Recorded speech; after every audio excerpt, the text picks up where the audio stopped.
Bueno, esto que nosotros estamos acostumbrados a ver constantemente es la pantalla de signos vitales prácticamente básicos. Aquí lo que resalta es la línea arterial invasiva.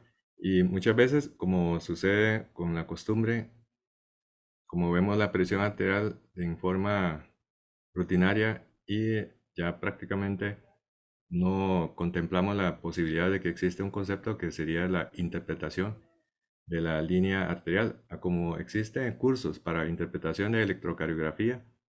En caso de presión arterial no parece existir algo similar, porque vemos unas cifras y con eso tomamos decisiones y consideramos que ya sería suficiente. Pero vamos a ver en esta plática de que la interpretación de la presión arterial en realidad es algo que nosotros subutilizamos. Hay que aprender a sacarle el jugo a la interpretación de la presión arterial. Y lo vamos a hacer con estos tres tópicos. Primero vamos a ver algunos conceptos generales. Posteriormente vamos a interpretar la presión arterial. Y al final hacer un resumen de los mensajes más importantes para llevar. En cuanto a conceptos generales, realmente la monitorización de los pacientes en el perioperatorio ha mejorado de forma significativa. Evolucionamos desde un estado en donde prácticamente la única manera para saber si el paciente está vivo o está muerto es la palpación de pulso y ver el color. Sin embargo, sabemos de que estos índices son bastante limitados y tardíos, pero esto no es algo que es bastante lejano, puesto que esta hoja de anestesia en 1976, hace casi medio siglo, registraba, observe, solamente algunas de las cosas que nosotros en la actualidad nos exige los estándares mínimos de seguridad en el intraoperatorio. Por ejemplo, acá en cuanto a presión arterial, solamente está registrada la presión arterial sistólica. Y es que en ese entonces, al no existir ni la presión arterial invasiva, ni siquiera un brazalete de presión automática, habría que hacer todo manual y se tiene que inflar de forma periódica el brazalete y palpar el retorno del pulso y se registraba la presión sistólica, pero no, mediante este método no se podía registrar la presión diastólica. De hecho, aquí está ausente. Y tampoco están otras cosas como la pulsioximetría, la calorimetría, ni siquiera había electro y mucho menos la medición de la concentración del agente anestésico. Entonces, la vida del paciente se podía valorar únicamente mediante la palpación del pulso. Si había pulso, probablemente el paciente está vivo, pero sabemos de que estos son parámetros bastante burdos, poco sensibles. Un avance tal vez un poquito más relevante fue la introducción de la medición de la presión arterial en forma no invasiva con el brazalete y una columna de mercurio. Pero hoy en día existen muchos métodos como por ejemplo, y ese es el gold standard, la medición de la presión arterial invasiva que nos permite registrar en forma de un gráfico incluso la morfología y en tiempo real la presión sin tener que esperar un retardo como serían las mediciones no invasivas, en ese caso la esfigmometría o también la técnica de la medición mediante los ruidos de Korotkov, que aquí ya se permite medir no solamente la sistólica como la diastólica, pero carece de la posibilidad de medir la presión media. Y la técnica de palpación de Riva-Rocci solamente permite, mediante la detección del retorno del pulso, cuando se va desinflando el brazalete, solo se logra medir la presión sistólica, mas no es posible medir la presión diastólica. Entonces, es un contraste completo cuando tenemos en la actualidad una gran cantidad de opciones de medición del estado hemodinámico y estos aparatos que son bastante sofisticados nos permite informar en tiempo real y además el registro de tendencia de cómo es la situación hemodinámica del paciente. Si bien la presión arterial no invasiva es la forma quizás más práctica, pero el estándar de monitorización hemodinámica en pacientes que están críticamente enfermos es la presión arterial invasiva, porque de esta forma nos permite detectar la presión arterial media de latido a latido, indirectamente también podemos estar valorando la función cardíaca y algo muy importante, cómo el corazón y los pulmones se interactúan entre sí mediante la medición de la variabilidad del volumen sistólico, la variabilidad de la presión sistólica, la variabilidad de la presión de pulso. Y también analizando la morfología de la curva arterial invasiva, podríamos estar sospechando la presencia de enfermedades valvulares, principalmente de la válvula aórtica. Y también algo muy importante es que cuando vamos a interpretar una presión arterial, esta debe calzar para cada fisiología del paciente. Es decir, no es como una prenda de talla única. La misma presión arterial en un paciente puede tener un impacto y una interpretación diferente y para eso ahora está surgiendo, en cuanto a la interpretación de la presión arterial, ahora ha salido una serie de publicaciones como para rescatar la importancia de la medición de la presión arterial. Esta es una publicación muy interesante del año pasado de la monitorización de la presión arterial invasiva, algo mucho más que la presión arterial media. En esta publicación, de hecho, vamos a basar esta charla sobre este artículo. Vamos a ir complementando con otros artículos. Y en cuanto a la presión arterial, esta diapositiva parece algo que no estamos acostumbrados a ver, porque generalmente cuando decimos presión arterial es un solo renglón, pero para la presión arterial poder sacarle el jugo, tenemos que desgranar en estos 5 subtipos: la sistólica, la diastólica, la media, la presión de pulso y la morfología de la onda arterial. Cada uno de estos componentes tiene su propia interpretación y también su traducción en la clínica. Vamos a ver primero la presión arterial sistólica. La presión arterial sistólica es la máxima presión que se registra a lo largo del ciclo cardíaco y es entonces de esperar de que la presión arterial sistólica depende del funcionamiento del corazón, así como el árbol vascular.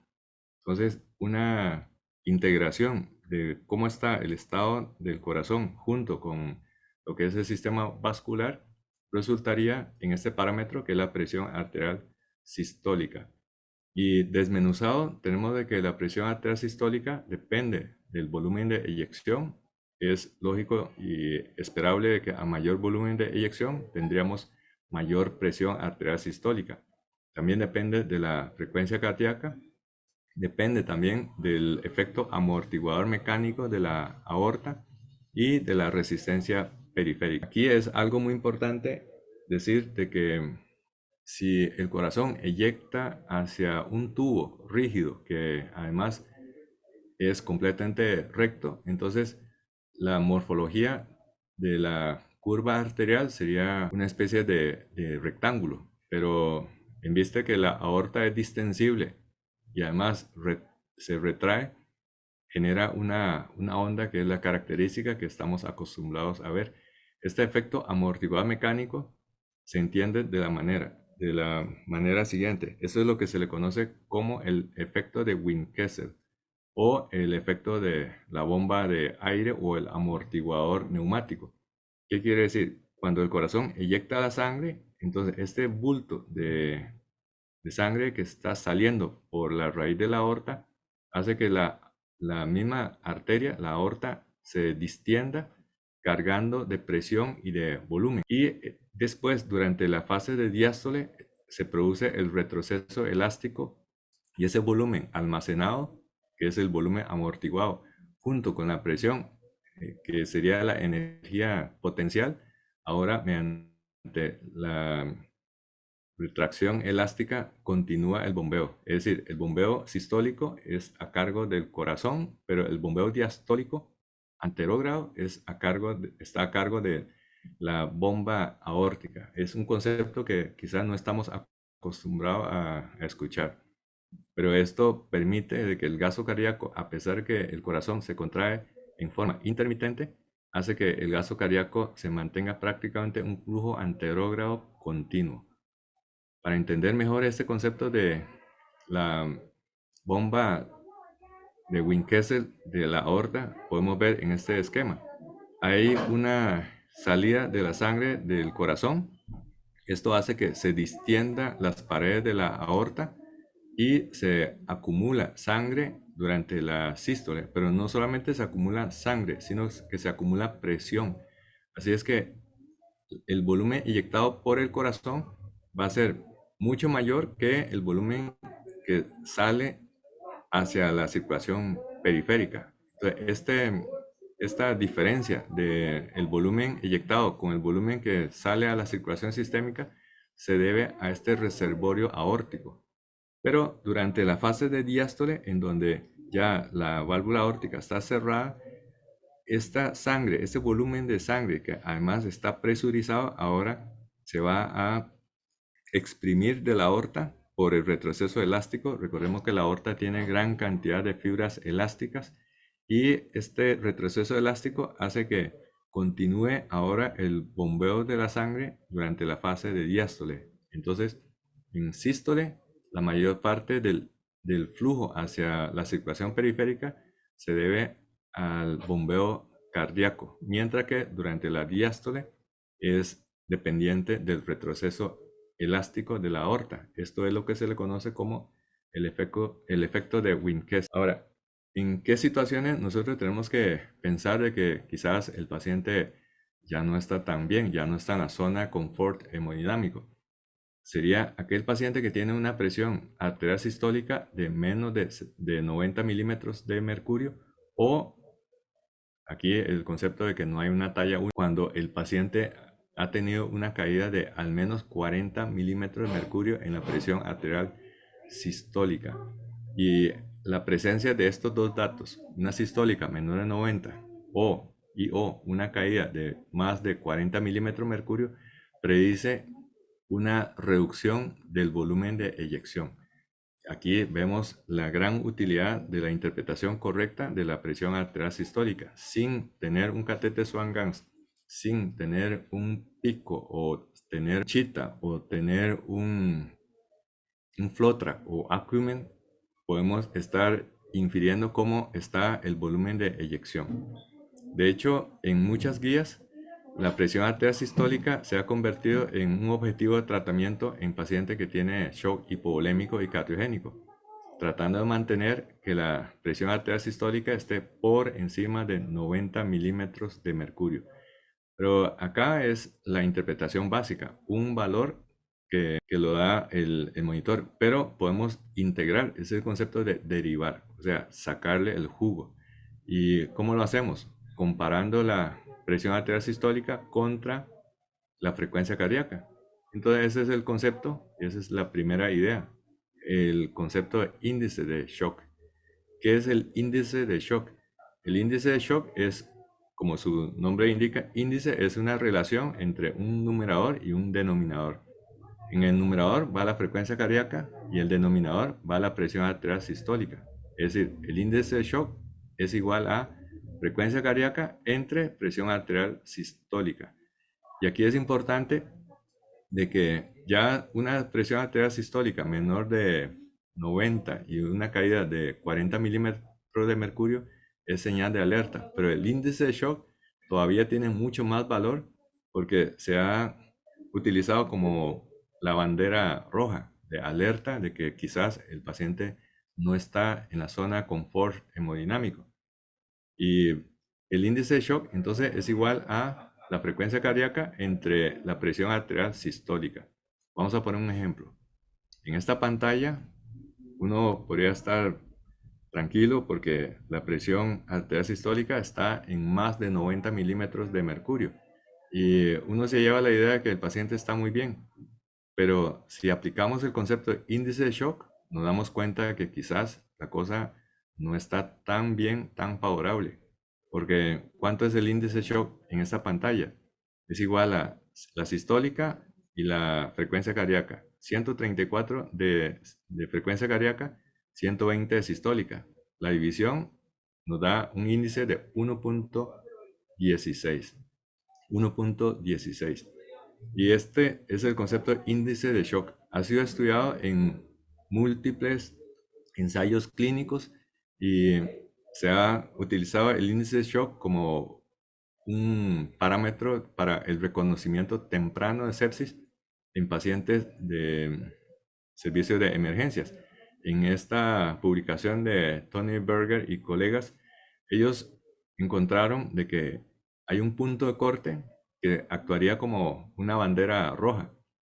La bandera roja es que un paciente que consulta el servicio de emergencias y uno está sospechando de que tiene un proceso séptico, un índice de shock de más de 0.7 a 0.9 es señal de alerta y que ese paciente hay que prestarle mucho más atención, hacerle más estudios y no egresarlo así tan laxamente del servicio de emergencias. ¿Y por qué el índice de shock tiene su utilidad? Ha sido validado en múltiples ensayos. Por ejemplo, en esta publicación de Tony Berger y colegas, ellos utilizaron el índice de shock como un parámetro para hacer dos predicciones. La primera predicción es cómo estaría el nivel de lactato y la segunda predicción es cómo le va a ir al paciente, si se va a salvar o se va a morir. Entonces, en esta publicación, en cuanto a predicción de elevación del lactato, el índice de shock, así como de mortalidad, en cuanto a mortalidad a 28 días, el índice de shock tiene un punto de corte y este punto de corte es de 0.7 a 0.9. Entonces, tan fácil como ver la pantalla del monitor y automáticamente ya estamos empezando a inferir si ese paciente le va a ir bien o más bien se va a complicar y a lo mejor hasta morir. Entonces, en cuanto a predicción, un paciente que tenga un índice de shock de más de 0.7 a 0.9 predice elevación del lactato y también un incremento de la mortalidad.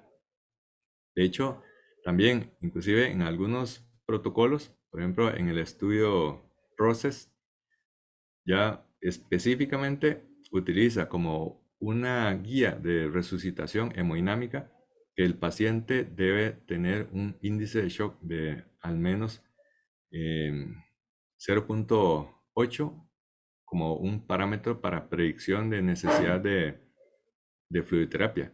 En el estudio PROCESS utiliza como punto corte un índice de shock de más de 0.8 como un indicador de continuar las medidas de resucitación fluida con fluidos. Pero el índice de shock no es la panacea. Si bien es bastante fácil de obtener, es simplemente hacer una división frecuencia cardíaca entre la sistólica, pero vamos a contextualizar. Imaginemos un paciente así. Bueno, no es imaginado porque es un paciente de la vida real. Esta pantalla eh, corresponde a un paciente que tiene una frecuencia 150 y una sistólica de 117.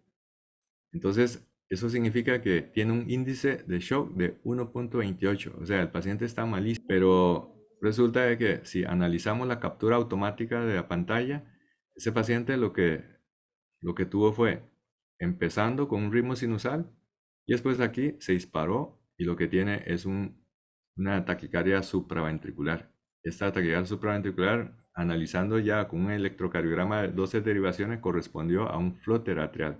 Aquí en esto es prácticamente imposible saber si es o no un flóter, pero ya este mismo paciente le tomamos un electro de 12 derivaciones y vimos la morfología típica de serrucho en la derivación inferior que corresponde a un flóter tipo 1 o un flóter típico. Bueno, en este caso, ¿se aplica o no el índice de shock? Pues el estudio habla de que debe contextualizarse en un paciente en ritmo sinusal, no en un flóter atrial. Así es que hay que tener mucho cuidado y no ir de bruces poniendo esos índices a aplicar en paciente que no le corresponde. Entonces, el índice de shock se aplica única y exclusivamente a paciente con ritmo sinusal, no con un flote atrial. Entonces, si dividimos la frecuencia cardíaca entre la presión arterial sistólica, tendríamos el índice de shock, pero siempre se nos ha enseñado de que la presión arterial media es la presión media de perfusión. ¿Y qué tal dividir frecuencia cardíaca entre la presión arterial media? Parece bastante más atractivo, pero de momento no hay estudios al respecto, por lo menos no hay estudio que se ha interesado específicamente y enfocado sobre la presión arterial media. El otro parámetro es la presión arterial diastólica. Entonces, aquí de esta pantalla parece todo muy cotidiano y no genera ni siquiera alguna reacción emocional en caso de nosotros, pero vean que ya revisando en detalle, ya la presión arterial sistólica nos hizo reflexionar de que es una información demasiado valiosa. Ahora vamos a ver la presión arterial diastólica. Igualmente es un parámetro bastante interesante. La presión arterial diastólica, a diferencia de la sistólica, depende en forma mayoritaria de cómo está la resistencia vascular periférica. Y sabemos de que la resistencia vascular periférica está determinada principalmente por el estado contráctil de las arteriolas. Es el sitio donde se regula la resistencia vascular periférica mayoritariamente. Ante una vasoconstricción o una vasodilatación, se va a modificar la resistencia vascular y de forma muy importante porque recordemos de que según la ecuación de Poiseuille-Hagen y de forma integrada con la ecuación de Ohms, una pequeña variación del diámetro o radio repercute en forma masiva sobre la resistencia vascular periférica. De hecho, radio se eleva hasta la cuarta potencia. Entonces, una pequeña apretada aquí de la arteriola generará una gran elevación de la resistencia vascular periférica. Igualmente, si se suelta un poco el tono arteriolar, la resistencia se viene al suelo y va a determinar la presión arterial diastólica. A diferencia de la presión arterial sistólica que tiende a aumentar y a disminuir a lo largo del árbol vascular, en el caso de la presión arterial diastólica prácticamente se mantiene constante a lo largo del árbol vascular. O sea, la presión diastólica de la aorta es muy parecida a la presión diastólica de la ilíaca y de la femoral y de la poplitea y de la pedia. Entonces, es una presión bastante más estable en cuanto a la distancia entre la arteria y la eyección del corazón. Aquí es para recalcar de que si nosotros medimos simultáneamente la presión arterial invasiva en diferentes partes de la aorta y conforme avanzamos de forma cada vez más distal, tendríamos un retardo en el pico de la sístole, y sin embargo la presión arterial diastólica no varía en forma relevante. Entonces el mensaje que tenemos que llevar es que la presión arterial diastólica permanece relativamente constante a lo largo del árbol arterial. Entonces, para complementar, además de que la presión arterial diastólica está determinada principalmente por la resistencia vascular periférica. La presión arterial sistólica está determinada principalmente por la eyección de parte del corazón y el efecto amortiguador mecánico de la aorta. En cuanto a la presión arterial diastólica, esta es mayoritariamente dependiente del tono vascular, pero aquí hay que hacer la salvedad de que este concepto es válido solo en ausencia de una valvulopatía aórtica. Si ya el paciente tiene una insuficiencia aórtica, la diastólica a veces puede ser tan masivamente disminuido que en algunos casos ni siquiera se logra determinar con claridad. A diferencia de la presión arterial sistólica, hay pocos estudios que enfocan específicamente sobre la presión arterial diastólica. Sin embargo, como la presión arterial diastólica fisiopatológicamente depende muchísimo del tono vascular, es lógico pensar de que si un paciente tiene un estado de shock séptico y en el shock séptico se caracteriza por una vasoplegia, entonces este parámetro, la diastólica, debería ser un indicador para el inicio temprano de la norepinefrina.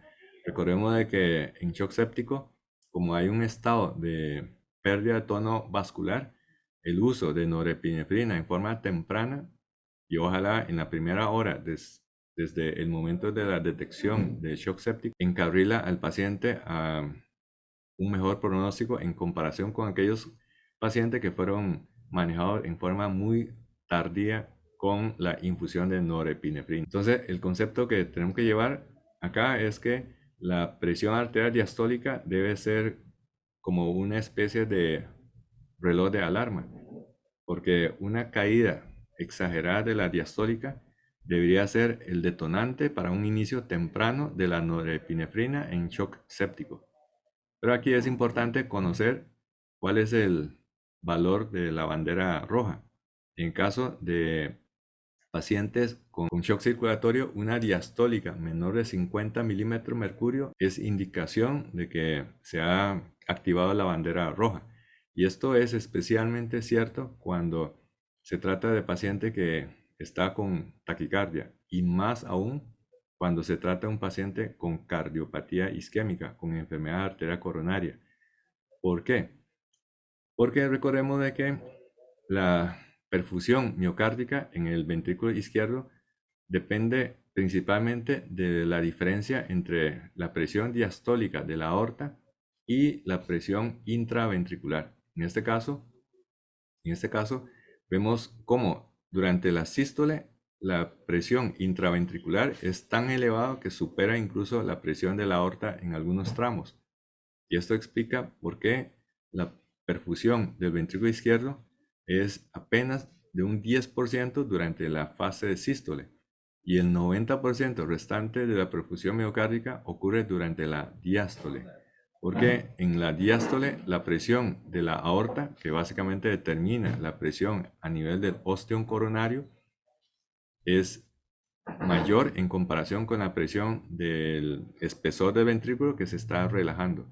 Entonces, antes el delta entre la presión de la aorta y la presión del ventrículo izquierdo, la pared, es igual a prácticamente cero. Una perfusión prácticamente ausente durante la fase sístole. Y ese 90% corresponde a la fase de diástole, porque aquí vemos claramente cómo la presión de la aorta supera la presión del ventrículo. Esto es porque en la aorta se ha guardado sangre y presión. Ese es el efecto y la importancia del fenómeno o el efecto de Win-Kessel. Entonces, mantiene la perfusión.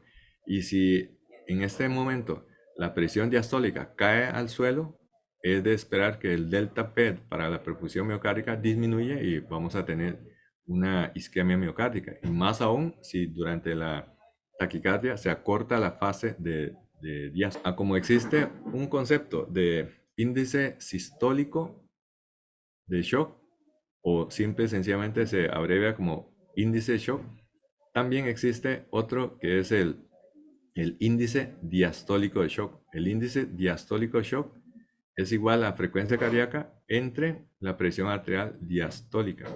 Recordemos que cuando decimos índice de shock, se omite decir índice sistólico de shock. En cambio, si vamos a decir el índice de shock, pero correlacionando contra la presión arterial diastólica, tenemos que decir como índice diastólico de shock, IDS. Es igual a la frecuencia cardíaca entre la presión arterial diastólica. Y este índice de shock diastólico también tiene una importancia en la predicción de los resultados clínicos en pacientes con shock séptico.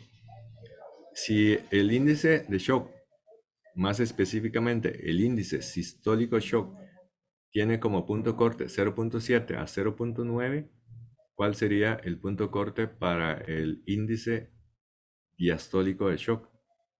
En esta publicación de Ospina y colegas, ellos analizan los resultados clínicos y utilizan los pacientes de la base de datos del estudio Andrómeda de shock. Utilizando el índice diastólico shock, ellos pudieron separar el grupo de pacientes que no le fueron bien versus el grupo de pacientes que sí lograron sobrevivir, así como la la dosis necesaria de norepinefrina. Y ellos encontraron de que un índice de shock mayor a 2.2, un índice de shock diastólico, un índice diastólico shock mayor a 2.2 fue el discriminador entre el grupo que no logró sobrevivir versus el grupo que sí logró sobrevivir. Entonces acá, el grupo que no logró sobrevivir tuvieron un índice diastólico shock mayor de 2.2 y el grupo que sí logró sobrevivir tuvo un índice diastólico shock menor de 2.2. Entonces es muy importante ir grabando estos números, estos puntos de corte. Entonces recordemos de que aquí la bandera roja para el índice diastólico shock es más de 2.2. Entonces ya vamos a ir viendo cómo si integramos dos parámetros obteniendo índice nos da un poder discriminador mucho más claro en comparación con estar utilizando un solo parámetro. Otro dato importante de la presión arterial, por supuesto, es la presión arterial media. La presión arterial media es el promedio de la presión arterial a lo largo del ciclo cardíaco. Contempla la presión durante la fase sístole, la presión durante la fase de diástole, pero eso no es un promedio aritmético entre la sistólica y la diastólica. No es tan fácil como agarrar la sistólica, sumarle la diastólica, dividir entre dos y ya.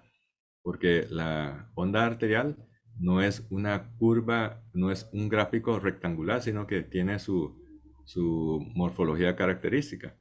Entonces, la presión arterial media, estrictamente hablando, corresponde a medir toda esta área bajo la curva en una curva de presión contra tiempo.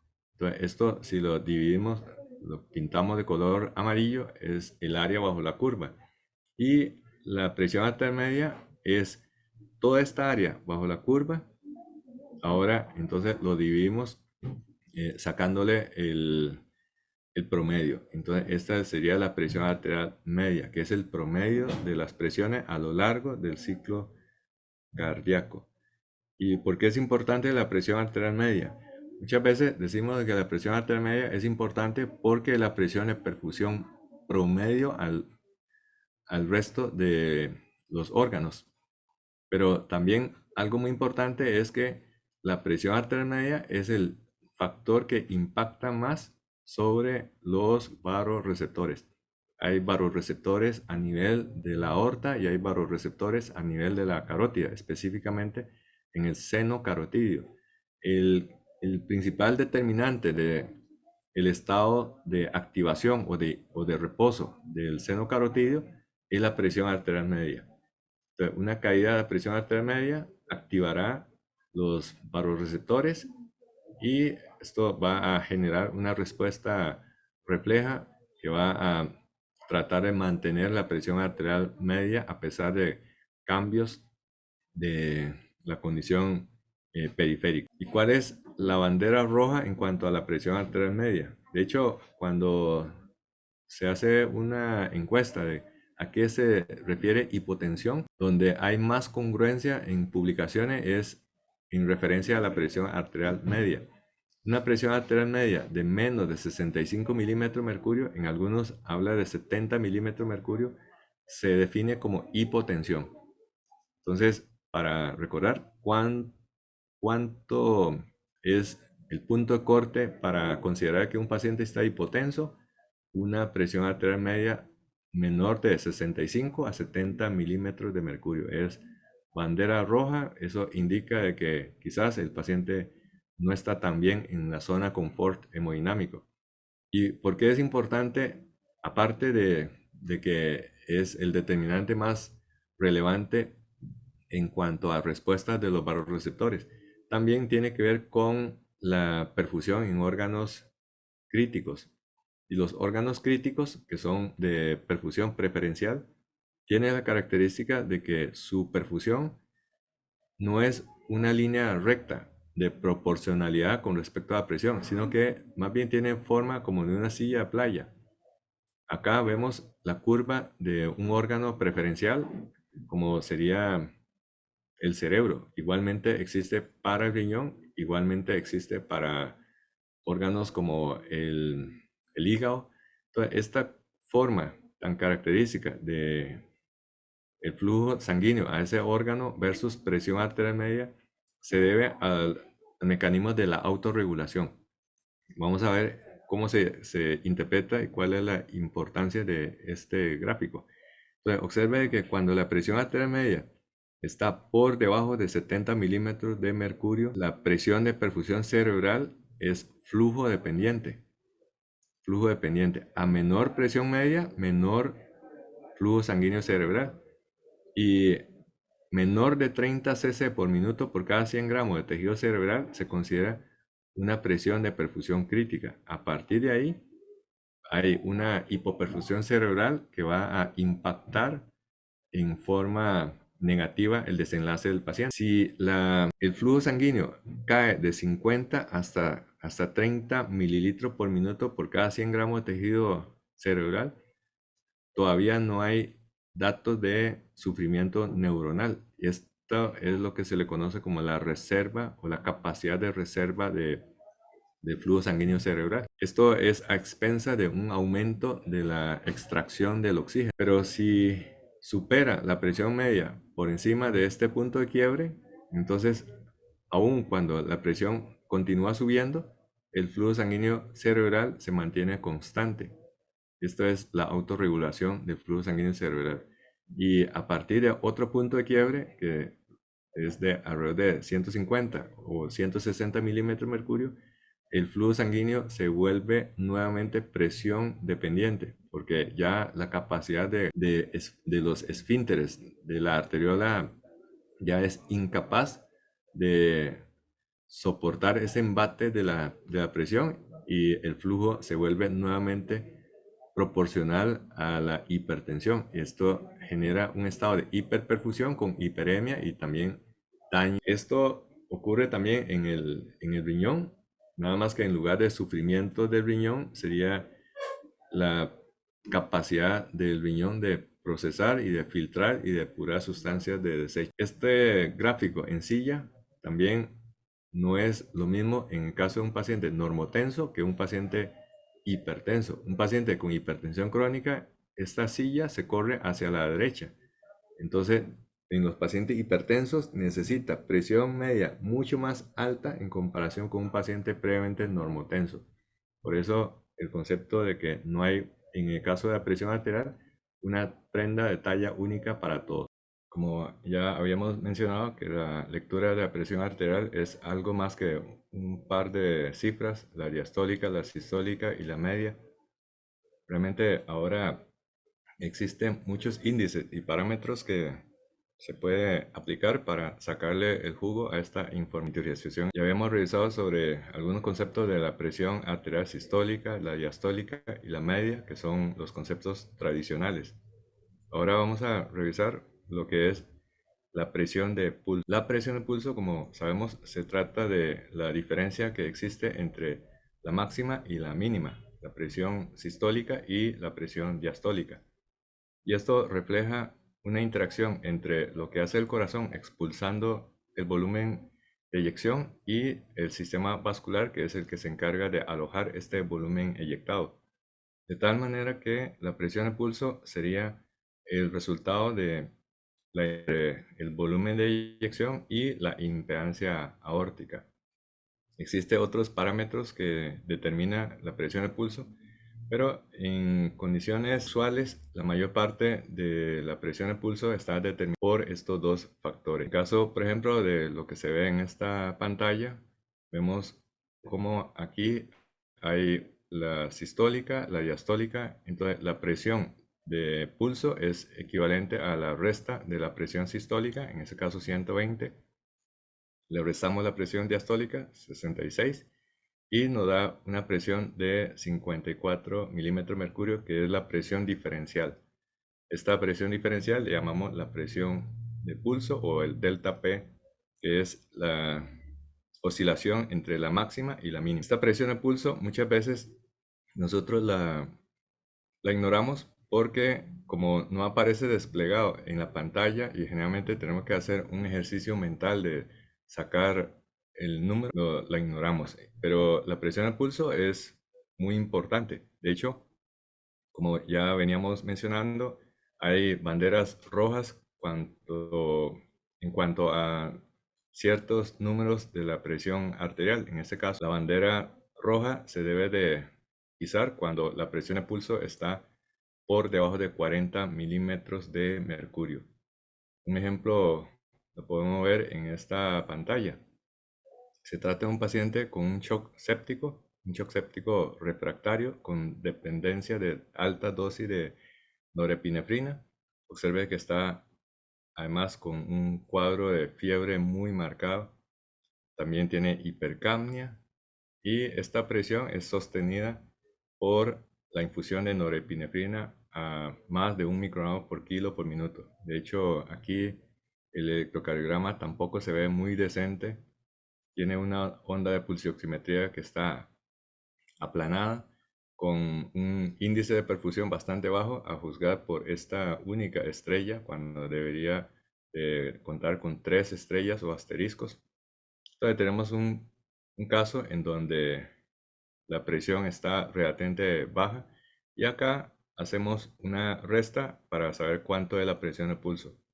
83 menos 64 nos da 19 milímetros de mercurio. Recordemos que el punto de corte de bandera roja es de 40 milímetros de... Y en el caso específico de algunos pacientes que están bajo anestesia relativamente profunda, como en el caso de este paciente, que en ese momento además coincidió con que se está iniciando la insuflación de un neumoperitoneo, vemos una presión que está baja, 44/30, y además una respuesta cronotrópica inapropiada. Esto lo vemos en los casos de unas cirugías de laparoscopía cuando durante la insuflación la distensión de la cavidad peritoneal puede generar una reacción vagal que impide una respuesta taquicardizante, una caída de presión arterial.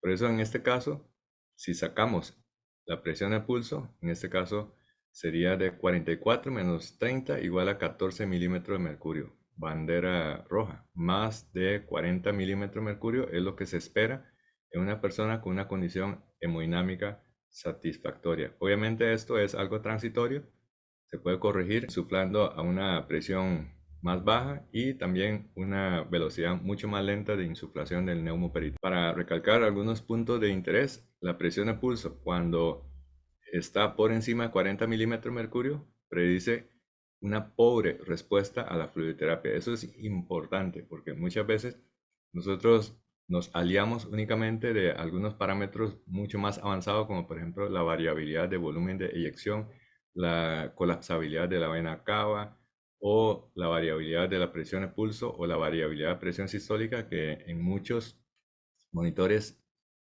no cuenta con estos parámetros, pero una presión de pulso uno fácilmente puede calcular con cualquier monitor de los más sencillos. Entonces, si tiene más de 40 milímetros de mercurio, probablemente hay una pobre respuesta ante un reto de fluido. Esto obviamente también hay que tener en cuenta la sensibilidad y la especificidad de esta prueba. Siempre hay que interpretar en un contexto global.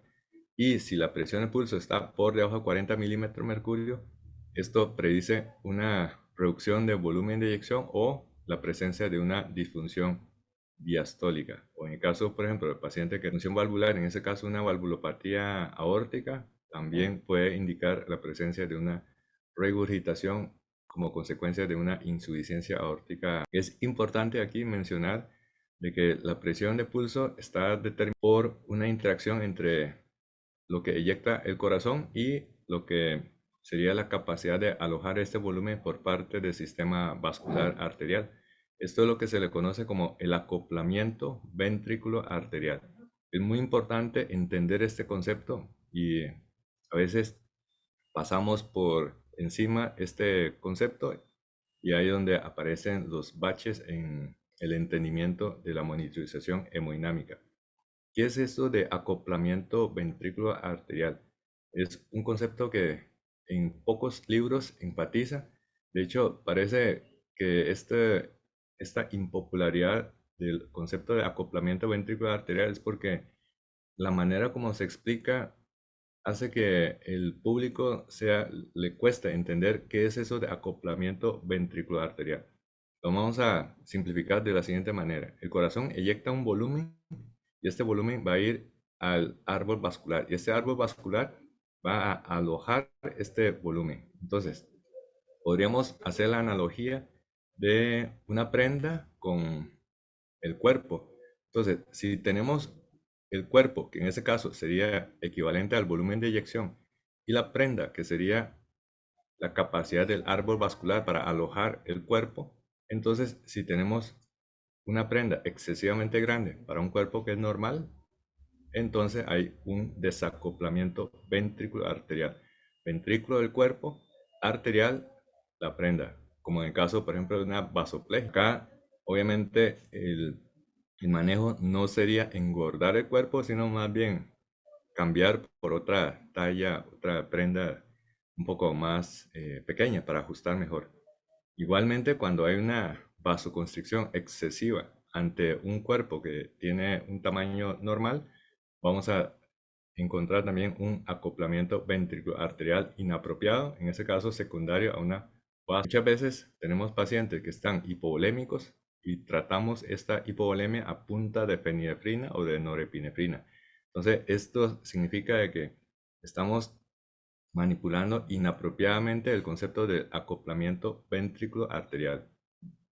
Por el otro lado, si tenemos un estado hiperdinámico con gasto cardíaco excesivamente alto y la prenda es demasiado pequeño, entonces tenemos un acoplamiento ventrículo arterial también inadecuado. Esto se observaría en el contexto de un paciente con un gasto cardíaco excesivo. Lo que debemos de buscar es un acoplamiento ventrículo arterial que en los dos casos se amolde el tamaño del cuerpo con el tamaño de la prenda. Y esto, obviamente, en algunos pacientes necesitará gasto cardíaco más elevado porque el árbol vascular está más vasodilatado, o el paciente que está con árbol vascular muy estrecho, en este caso con una prenda muy pequeña, y entonces el cuerpo tiene que ir de la mano produciendo. El concepto ese de la presión diferencial o la presión en pulso lo vemos muy bien reflejada en la insuficiencia aórtica. En una insuficiencia aórtica, el acoplamiento ventriculoarterial está también alterado, porque a pesar de que el volumen de eyección durante la sístole es muy grande debido a un volumen telediastólico del ventrículo izquierdo muy grande, el problema es que la mayor parte de este volumen inyectado finalmente durante la fase de diástole ante una válvula incompetente se va a devolver. Entonces, el volumen de eyección anterógrado, el efectivo, va a ser pobre, va a ser muy reducido. Entonces, esto se refleja en una caída de la presión diastólica y, consecuentemente, podríamos tener una presión de pulso que parece que está muy bien, pero el paciente no está hemodinámicamente satisfactorio. Acá lo vemos, esta es la curva típica arterial de un paciente con una insuficiencia aórtica severa. Observe la gran presión diferencial, 161/60. Y acá, al hacer la resta, tenemos una presión de pulso de 161 menos 60, tiene más de 100 milímetros de mercurio de presión diferencial. Es excesiva esta presión de pulso. Observe además de que la morfología de la onda arterial también está alterada. Se ve dos picos como si el paciente tuviese dos presiones sistólicas simultáneamente. Esto es lo que se le conoce como el pulso bisferiens. Y esto es un marcador de gravedad en un paciente con insuficiencia aórtica. Aquí se ve los dos picos, primer pico y segundo pico, pulso bisferiens. Esto también se puede observar en algunos casos de circulación hiperdinámica, por ejemplo, en algunos pacientes con procesos sépticos en fase hiperdinámica y muy taquicárdicos y febriles. Pero lo clásico es el pulso de bisferien en un paciente con insuficiencia aórtica severa. Bueno, la presión del pulso no es en realidad un parámetro estático, sino que es dinámico, es decir, puede cambiar. Ese es el concepto de variabilidad de la presión de pulso. ¿Qué es eso de variabilidad de la presión de pulso? Si nosotros rastreamos, por ejemplo, en este caso, esta pantalla, la curva de presión contratiempo, nos damos cuenta de que no todas las ondas tienen la misma morfología, sino que va cambiando en forma cíclica. Y este cambio obedece al patrón respiratorio, porque durante la inspiración y durante la expiración, los cambios de presión intratorácica va a modificar el comportamiento hemodinámico y esto se reflejará entonces en la variabilidad en la presión de pulso. En este caso, no solamente se está viendo claramente una variabilidad en la presión sistólica, como la presión sistólica hace una especie de swing, y eso también se puede observar en la amplitud de la onda de pulsioximetría. Pero también un poco más difícil de ver es la disminución de la presión de pulso durante la expiración y el aumento durante la inspiración. Entonces, aquí tenemos dos variabilidades. Una que es la variabilidad de la presión sistólica. Aquí claramente se ve que la presión sistólica oscila al son del ciclo respiratorio, pero también hay una variabilidad de la presión de pulso que hay que calcular. ¿Por qué es importante esta variabilidad de la presión de pulso? Esto se aplica especialmente bien en los pacientes que están en ventilación mecánica a presión positiva. Esto es porque en ventilación mecánica a presión positiva se invierte el comportamiento de las presiones intratorácicas con el ciclo respiratorio. Durante la inspiración, en lugar de una presión negativa, como suele suceder en una respiración espontánea, se eleva la presión a nivel del tórax y esto obviamente va a comprometer el retorno venoso y va a ejercer un efecto de compresión sobre los vasos pulmonares y también directamente sobre el saco pericardio. Y se observa, se observa esta variabilidad mucho más acentuada en los pacientes que tienen hipovolemia. Acá podemos ver la curva de Frank Starling de precarga versus volumen de eyección. Es una curva bastante típica. Vean cómo al principio, cuando aumenta la precarga del corazón, aumenta también el volumen de eyección. Pero llega un punto en que esta pendiente como que se va aplanando y aquí entonces tendríamos punto de quiebre. Entonces, en ese punto de quiebre separa dos situaciones.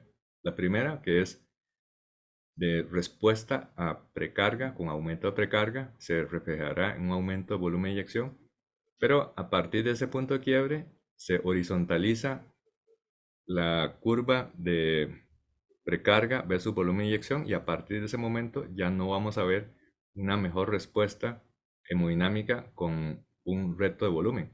Entonces acá tenemos una alta variabilidad de la presión de pulso.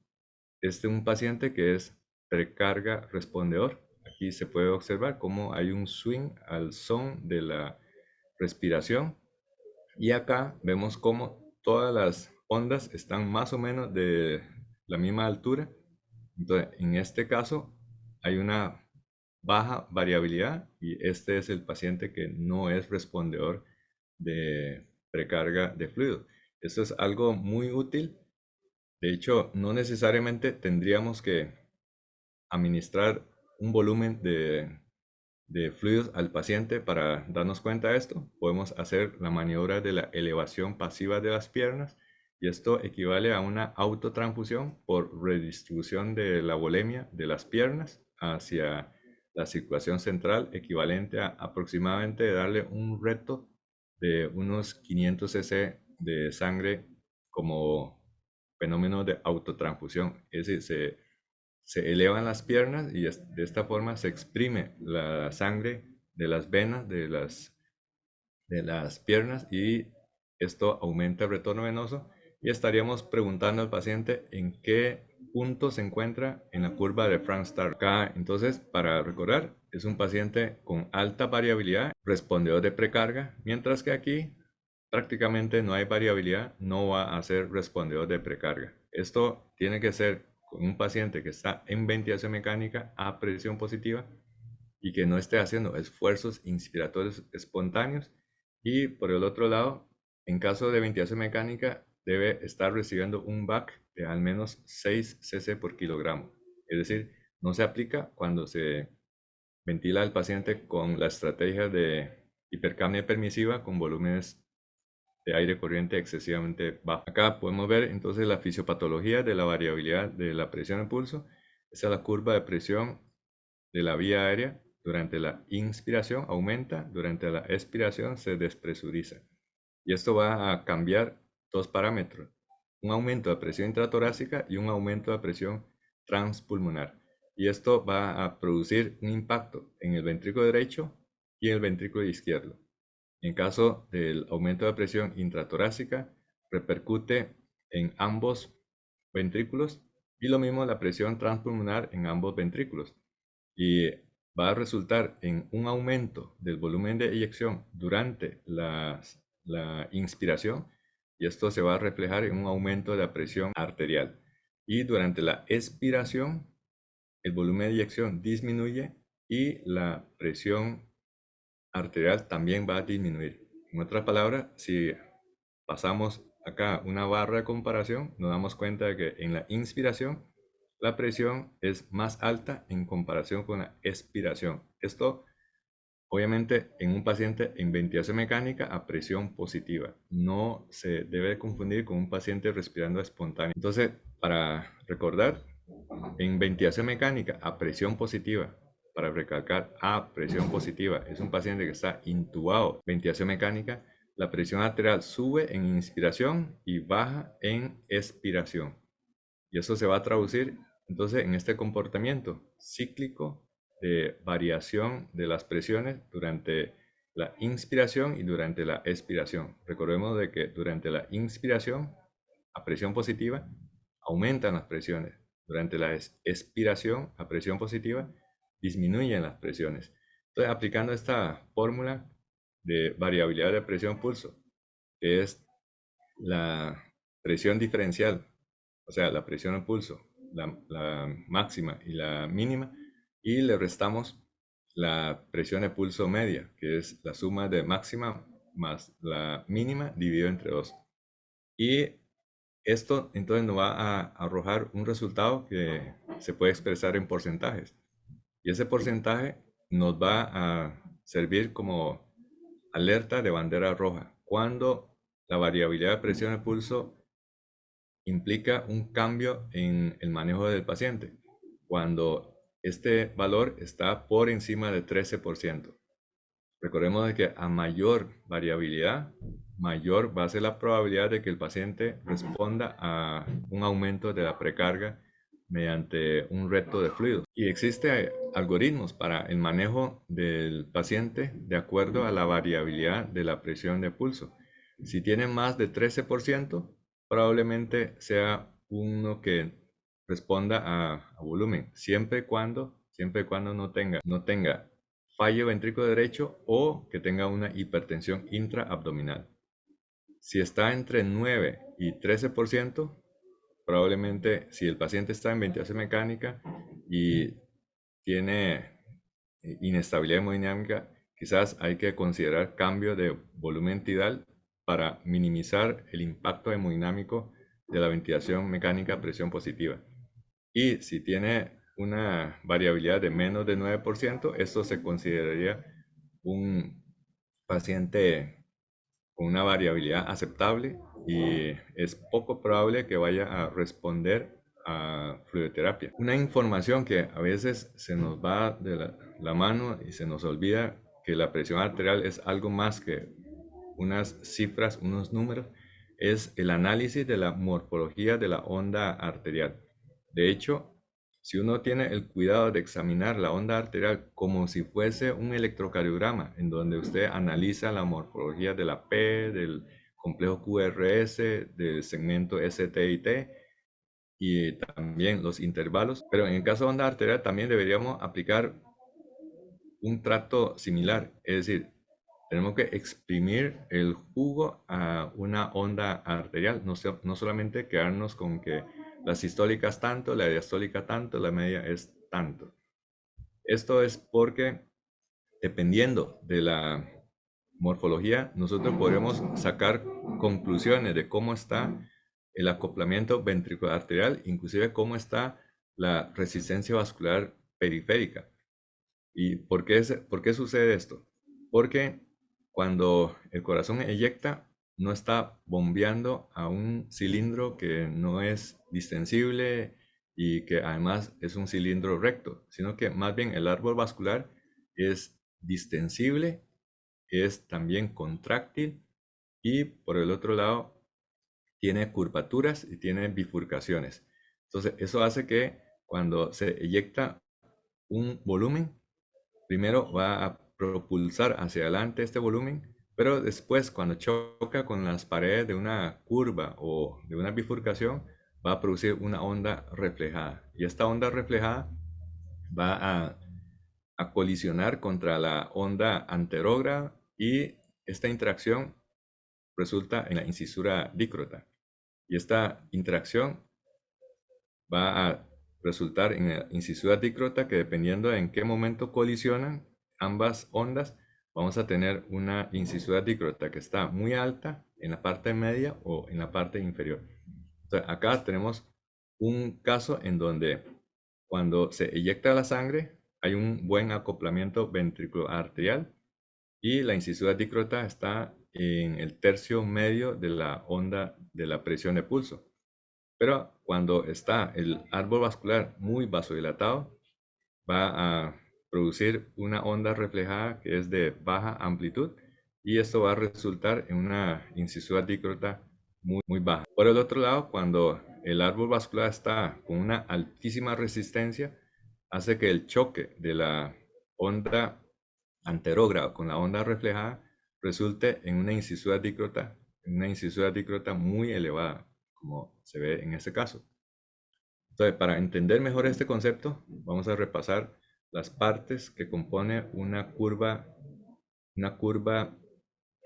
arterial. Tiene acá un ascenso sistólico, aumento progresivo de la presión hasta llegar a un pico sistólico. Esta es la lectura de la presión sistólica. Posteriormente viene una fase de descenso sistólico, empieza a caer la presión y llega el punto de colisión que se llama la incisura dícrota, que corresponde al cierre de la válvula aórtica, pero ese cierre de la válvula aórtica es porque se ha neutralizado la presión transvalvular y la onda reflejada tratará de empujar y cerrar la válvula aórtica.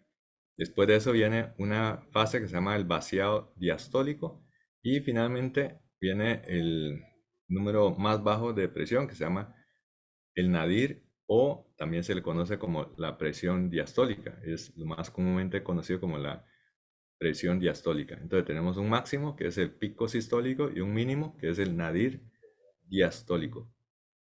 Y la onda es, el resultado de una onda que avanza hacia adelante, es la onda anterógrada, con una onda que refleja cuando choca contra las paredes de una curvatura o una bifurcación y se devuelve. Entonces, la onda reflejada y la onda anterógrada al colisionar resulta en la incisura dícrota y también en la sumación de ondas. Entonces, para entender mejor, acá tenemos el corazón y aquí tenemos el árbol vascular. El corazón empuja la sangre hacia afuera, pero cuando choca contra esta curvatura o cuando choca contra una bifurcación, hay una onda reflejada que se devuelve. Entonces, ambas flechas se topan y cuando se topan, se colisiona y genera esta incisura dícrota. Esta es la fisiopatología de la incisura dícrota. Y tal vez de forma demasiado sencilla, decimos que la incisura dícrota es el momento de cierre de la válvula aórtica. Eso es muy entendible, muy fácil de explicar, pero en términos de utilidad es mucho más útil entender la incisura dícrota como el resultante del choque de dos ondas, la onda anterógrada y la onda reflejada.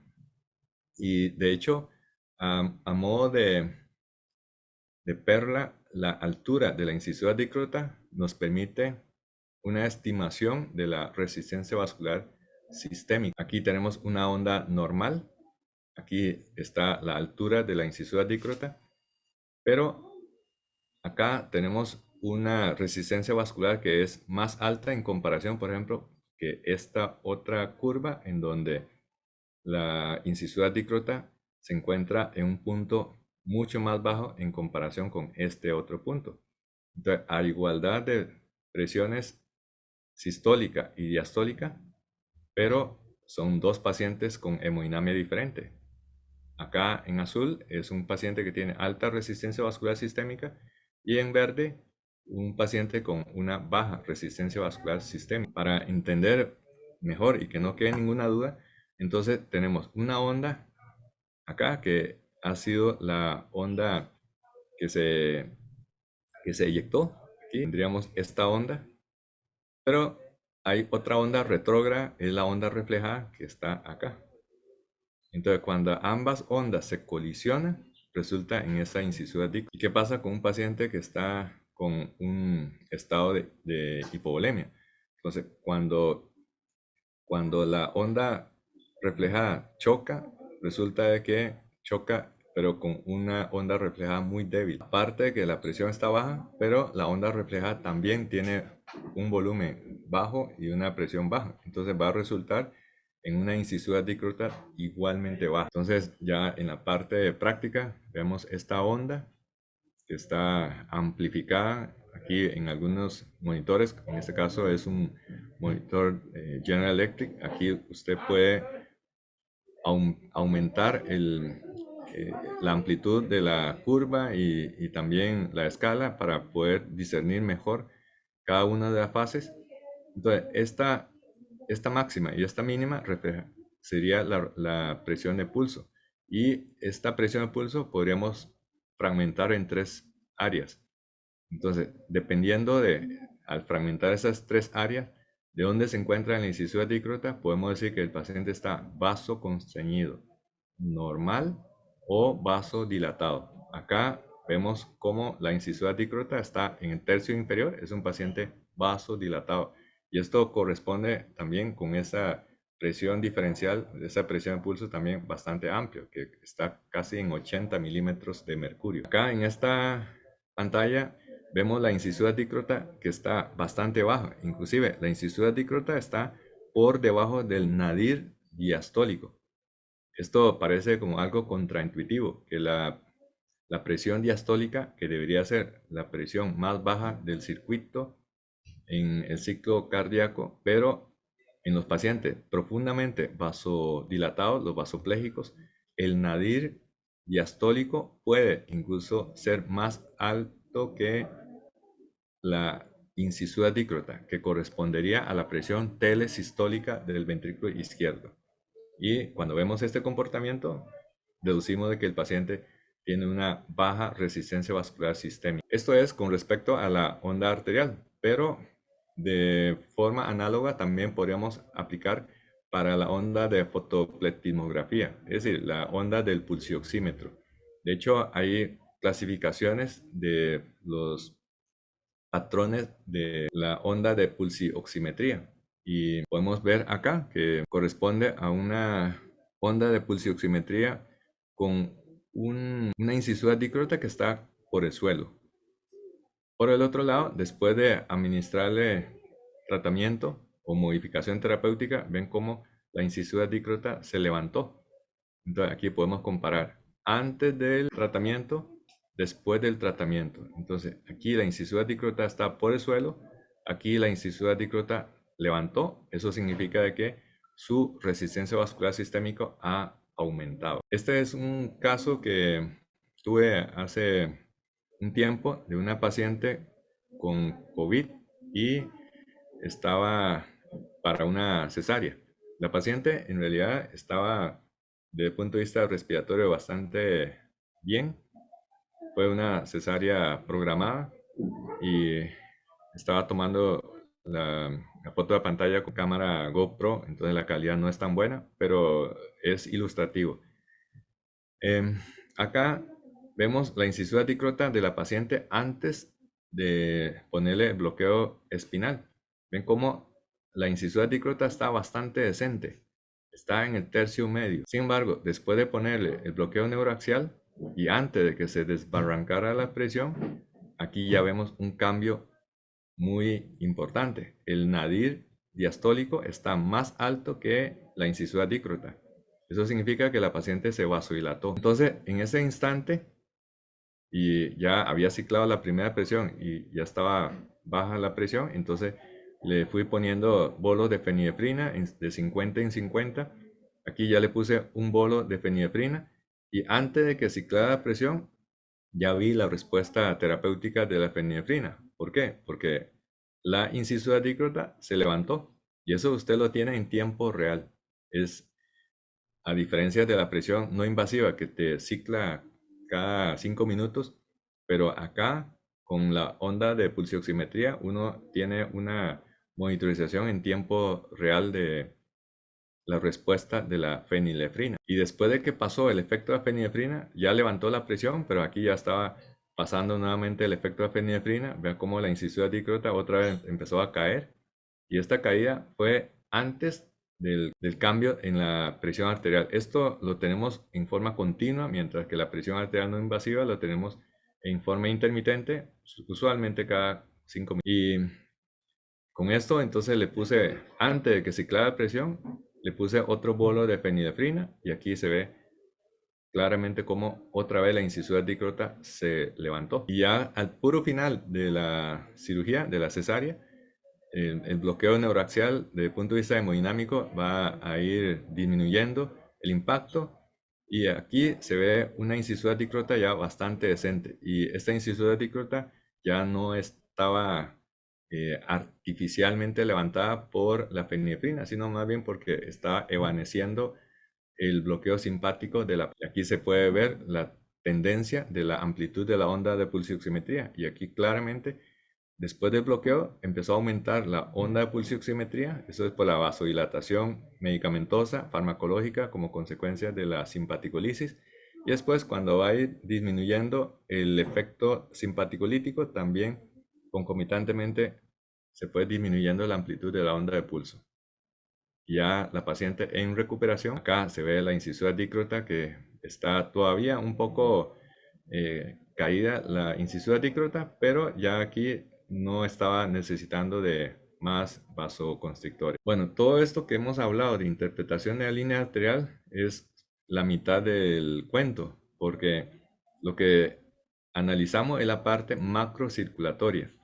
Todo esto es la parte de la macrocirculación, que es la macrohemodinamia.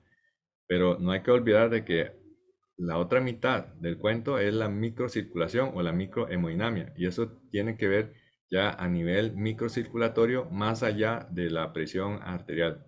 Por eso los pacientes sépticos tienen una incoherencia micro-macrocirculatoria. Y esta diferencia se vuelve mucho más marcada cuando aplicamos medicamentos vasopresores inotrópicos, que básicamente son medicamentos que me modifica la macrohemodinamia. Y esta otra parte de microcirculación dependerá del control de la causa de fondo. En este caso, si fuese un proceso séptico, ya sería mediante la eliminación del foco séptico, terapia antibiótica, llevar a cirugía al lavado. Y esto es la mitad del concepto global de lo que es la hemodinamia. Bueno, entonces vamos a hacer un resumen de los mensajes para llevar a casa. El primer mensaje es que no hay que desperdiciar esta información tan valiosa como lo es la monitorización de la presión arterial invasiva y no invasiva, más aún con la invasiva, es aprender a sacarle el jugo a esta información, no quedarnos solamente viendo cuánto está la sistólica y la diastólica. También hay que ver la media, hay que ver la presión de pulso, hay que ver la variabilidad de las presiones, hay que ver la morfología y específicamente analizar por dónde está la incisura dícrota. También para recordar de que la interpretación de la presión arterial incluye de forma completa todos estos parámetros. Eso es como cuando usted agarra un electrocardiograma, si solamente lee la onda P y obvia el resto, estás faltando un montón de información adicional que hay que analizar. Y en el caso de la presión arterial, también tenemos que acostumbrarnos a hacer la lectura correcta y completa de todos los parámetros. Y el mensaje final es del doctor Michael Pinsky. El doctor Michael Pinsky es un médico intensivista de la Universidad de Pittsburgh. Él tiene una frase en cuanto a monitorización. De hecho, en su libro de monitorización hemodinámica para el paciente crítico, introduce con esta frase: crea en el monitor, pero trate al paciente. Nunca ver los parámetros de forma aislada, sino que hay que interpretar en forma global para obtener una información mucho más detallada y precisa y exacta de la realidad fisiológica en el paciente.